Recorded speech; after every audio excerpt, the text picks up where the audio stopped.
ಇದು ನೋಡ್ರಿ ಮಷಿನ್ ಒಳಗೆ ಬೀಡ್ಸ್ ಹಾಕಿ ವರ್ಕ್ ಮಾಡೋದು.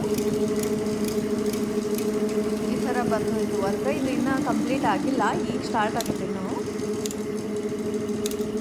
ಈ ಥರ ಮಷಿನ್ ಒಳಗೆ ಬೀಡ್ಸ್ ಹಾಕಿ ವರ್ಕ್ ಮಾಡ್ತೀವಿ. ಇವಾಗ ಈ ಥರ ಬರ್ತದೆ. ಇದು ಕಂಪ್ಲೀಟ್ ಆಗಿತ್ತು ಇಲ್ಲದ ನೋಡಿ, ಈ ಥರ ಕಂಪ್ಲೀಟ್ ಆದ್ಮೇಲೆ ನಿಮ್ಗೆ ಕಾಣಿಸ್ತಿತ್ತು. ಇದು ಫುಲ್ಲು ಮಷಿನ್ ಒಳಗೆ ಬೀಡ್ಸ್ ಹಾಕಿ ವರ್ಕ್ ಮಾಡೋದು. ಇನ್ನು ಇದು ಹ್ಯಾಂಡ್ ಮೇಡ್, ಇದು ಫುಲ್ಲು ಹ್ಯಾಂಡ್ ವರ್ಕ್ ಅದ.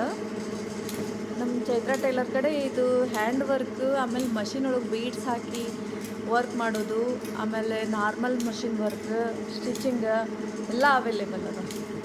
ಇದು ಲಟ್ಕನ್ ಹಾಕಬೇಕು, ಇನ್ನೂ ಇದಕ್ಕೆ ಹಾಕಿಲ್ಲ, ಈಗ ಸ್ಟಿಚ್ ಆಗ್ಯದ ಇನ್ನು.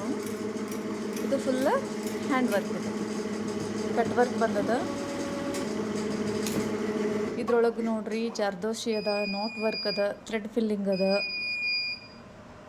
ಟಿಕ್ಲಿ ವರ್ಕ್ ಅದ.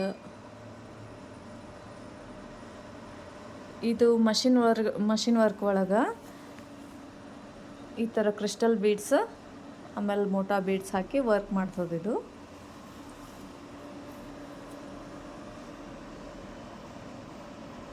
ಹಿಂಗೆ ಬಂದದ ಇದು ವರ್ಕ್. ನಿಮ್ಗೇನಾರು ಇವು ಬೇಕಾಗಿದ್ದು ಮಷಿನ್ ಒಳಗೆ ಬೀಡ್ಸ್ ಹಾಕಿ ವರ್ಕ್ ಮಾಡೋದು, ಆಮೇಲೆ ಈ ಥರ hand work, normal machine work ಎಲ್ಲನೂ ನಮ್ಮಲ್ಲಿ ಅವೈಲೇಬಲ್ ಅದ. ನಿಮಗೆ ಹ್ಯಾಂಡ್ ವರ್ಕ್ ಆಗಲಿ, ಮಷಿನ್ ಒಳಗೆ ಬೀಡ್ಸ್ ಹಾಕಿ ವರ್ಕ್ ಮಾಡೋದಾಗಲಿ, ನಾರ್ಮಲ್ ಮಷಿನ್ ವರ್ಕ್ ಆಗಲಿ ಬೇಕಾಗಿತ್ತು ಅಂದ್ರೆ ಸ್ಕ್ರೀನ್ ಮೇಲೆ ಬರೋ ನಂಬರಿಗೆ ಫೋನ್ ಮಾಡಿರಿ, ಅಡ್ರೆಸ್ ತೊಗೊರಿ, ಬಂದು ಮೀಟ್ ಆಗ್ರಿ.